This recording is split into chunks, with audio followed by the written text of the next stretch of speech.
Federal Drive is presented by GEHA, Government Employees Health Association, proudly providing health and dental benefits to federal employees and their families. Visit GEHA.com. The decision by the Federal Aviation Administration to reduce air traffic by 10% across 40 high-volume markets beginning this morning isn't just a reaction to the now longest partial government shutdown ever. FAA is seeing the strain on air traffic controllers who are starting to call out sick more often. A new Federal News Network Pulse poll finds FAA employees aren't the only ones working without pay that may be calling out sick or taking part in a sick out if this shutdown continues deep into November. Federal News Network's executive editor, Jason Miller, joins me now to discuss what we found in our latest survey. Jason, thanks for being here. Always a pleasure, Terry. So what did respondents tell us about the possibility of more federal employees calling out sick if the shutdown continues?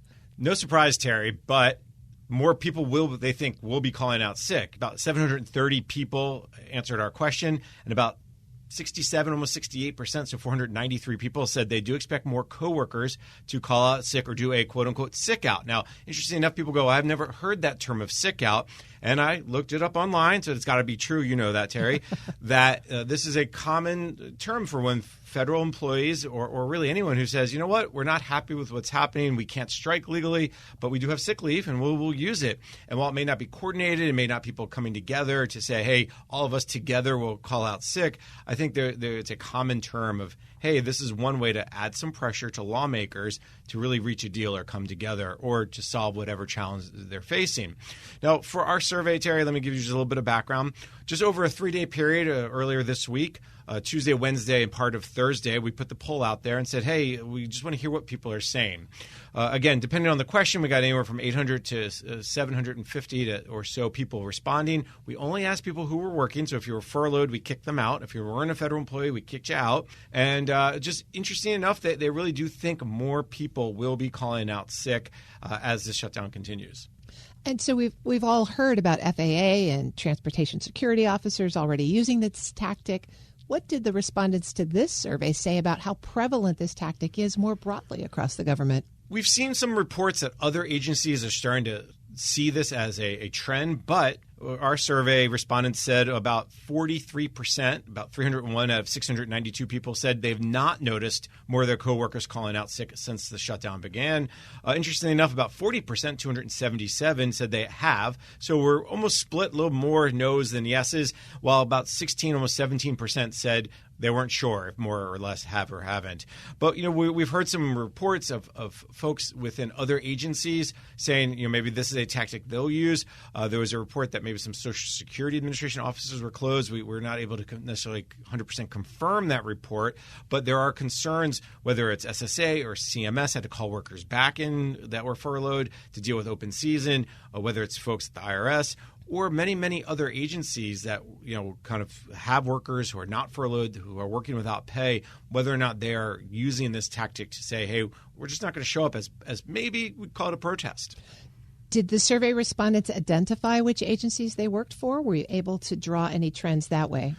We do anonymous surveys, so we don't necessarily ask which agencies they're at. And because this was a pulse poll, because it's something we're going to do it quickly, we're going to get in, get out in a few days, we wanted to kind of make it as quick as possible. So we did not identify which agencies they're at. So federal workers are now going to miss a second paycheck as of today.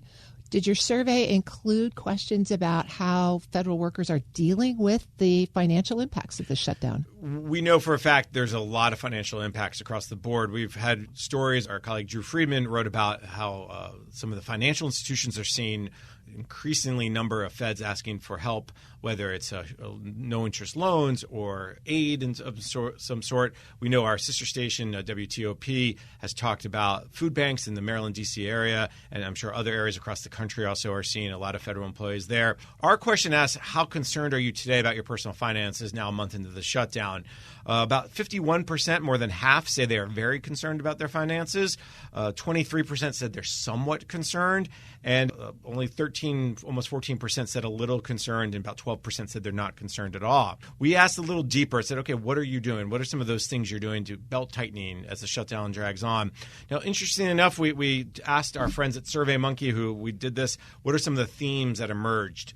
And about 12% told us about discretionary spending. They're cutting back on their discretionary discretionary spending. 11% saying they're managing their bills differently, maybe only paying those that they have to, or maybe putting off bill payment. And then about 6% said they're just doing what's the most important thing: mortgage, food, clothes, taking care of their families and the like. So I think there's different ways different folks are trying to manage their expenses. But time and again, we're seeing a lot of people saying, if this continues on, I'm really scared because I'm already tapped into, or I've started to tap into, emergency savings, or I'm taking a second job just to help relieve some of the pain. Jason, we always think about working for the federal government as offering stable employment, competitive incomes.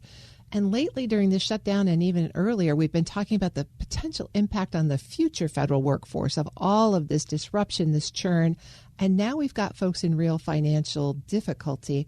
Was there any kind of comment in here or your own personal perspective on what this means for the future? I think anytime you have a shutdown that goes on and on, right? This is the longest shutdown ever now. In the past, shutdowns have been, a couple days, maybe a week. The Congress has seemed to figure it out. And there's always this concern about whether or not other people will want to work for a government or work for the agencies when they're facing this type of challenges. I think this is not just the shutdown is the, I'll call it the unfortunate icing on the cake, right? We've had a year-long concern about the steps the Trump administration has taken that maybe would impact future federal workers who want to come work for the government. I think some of the rifts and then some of the layoffs were very concerning to could I recruit somebody? If someone says, okay, well, I'm going to come work for the government, how long will I be there? Will I get riffed? Well, if I'm a probationary employee, will I get summarily fired, whether or not I deserve it or not? And I think all of those are just building the concern. So again, I think the shutdown just adds another concern about, can the federal agencies continue to recruit, and can they convince people that, all this noise over here is not fun, it's not worthwhile, but 99% of the time it's a good, stable working environment. You're doing good work, you're making a difference, which is what attracts people to the government. And I think what the Trump administration maybe is trying to do is you've seen this with their merit hiring, with their getting more folks, hiring committees. There's a new memo that just came out just earlier the week about kind of setting up these new hiring committees. Can they really focus those hiring committees on attracting people and kind of reassuring them that, there's some stuff that goes on that we can't control, but most of the stuff we can control, and we can create a good environment for you to work in. It seems like they've got a big trust bump to overcome, though, in order to make that move forward.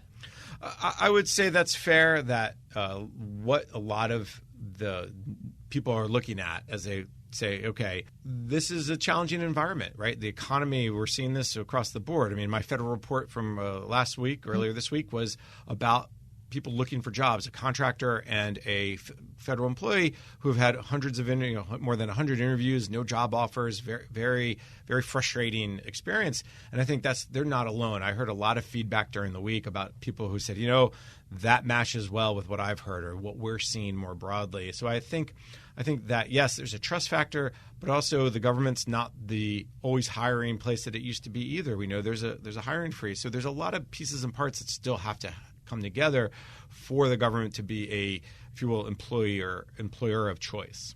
That's Federal News Network's executive editor, Jason Miller. Jason, thanks for bringing us the survey data. My pleasure. You can find his story at federalnewsnetwork.com.